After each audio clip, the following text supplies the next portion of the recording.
kure y'Imana yacu nari misayo y'ibyaha ntafite unkabara sinari mfite ibyiringiro byo kuzava muri iryo sayo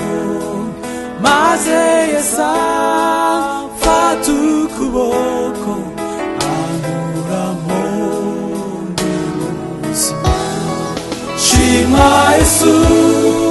mucunguzi wankuyeho nari kwibana nzahora ngusingiza iteka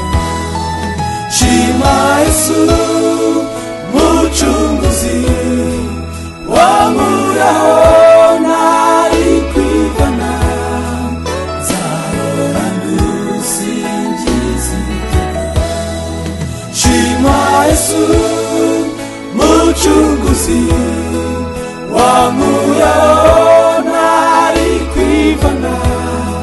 nzahora ngusingiza iteka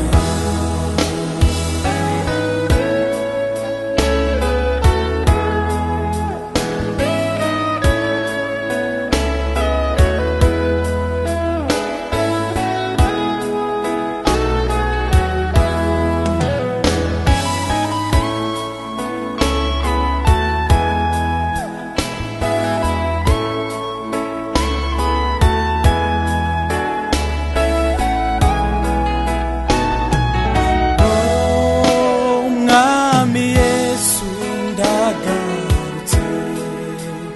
ni wowe mwami wanyiza Kalvari ni wowe dukeneye ntacyo mfite nakunganya